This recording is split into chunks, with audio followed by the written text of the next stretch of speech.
ময়দান থানা এলাকায় 2 বছরের শিশুকন্যাকে খুনের অভিযোগে গ্রেফতার সৎ বাবা।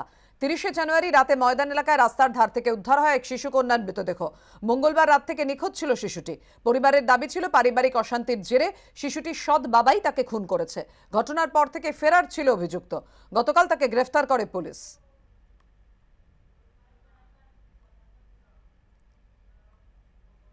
ময়দান থানা এলাকায় 2 বছরের শিশুকন্যাকে খুনের অভিযোগে সৎ বাবাকে গ্রেফতার করল পুলিশ। 30 জানুয়ারি রাতে ময়দান এলাকায় রাস্তার ধার থেকে এক শিশুকন্যার মৃতদেহ উদ্ধার হয়। মঙ্গলবার রাত থেকে ওই শিশুটি নিখোঁজ ছিল।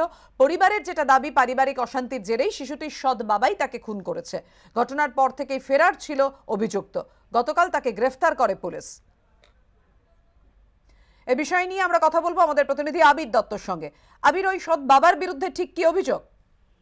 দেখো, তোমাকে জানাবো যে গত 30 জানুয়ারি এই ঘটনা জানতে পারেন পুলিশ আধিকারিকরা, এবং ময়দান এলাকায় যে জায়গা থেকে পাওয়া যায় শিশুটির দেহ, তার মাথায় আঘাতের চিহ্ন মিলেছিল বলেই তদন্তকারীরা দেখতে পান, এবং এরপর ময়নাতদন্তের জন্য পাঠানো হয়।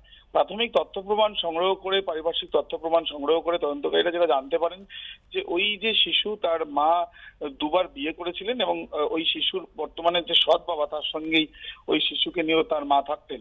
সৎ বাবা কোনোভাবেই মানতে পারতেন না যে তার ওই শিশু আগের পক্ষের বাবার, এই যে শিশু তাকে নিয়ে তার মা থাকছে, এবং সেই জন্য শিশুর উপর একটা রোষ ছিল। বারংবার জিজ্ঞাসাবাদ করার পর ওই ব্যক্তি তিনি ভেঙে পড়েন, এবং তারপরে সম্পূর্ণ বিষয়টি কি ঘটেছে সমস্তটা তিনি জানান যে ইট বা পাথর জাতীয় কোনো বস্তু দিয়ে মাথায় মেরে ওই শিশুকে সে হত্যা করেছে, এবং এই খুন করার পরে সেখান থেকে সে চম্পট দিয়ে দেয়। এবং তারপরে পুলিশ আধিকারিকরা যখন প্রাথমিকভাবে তাকে ধরে, প্রথমে সে ডিনাই করলেও তার পরবর্তীকালে সে স্বীকার করেছে। তাকে ইতিমধ্যে গ্রেপ্তার করেছে ময়দান থানার পুলিশ। ঘটনার পারিপার্শ্বিক তথ্য প্রমাণ সংগ্রহ করার পর তদন্তকারীদের যেটা অনুমান যে ওই ব্যক্তি একাই ছিলেন এই ঘটনার পেছনে।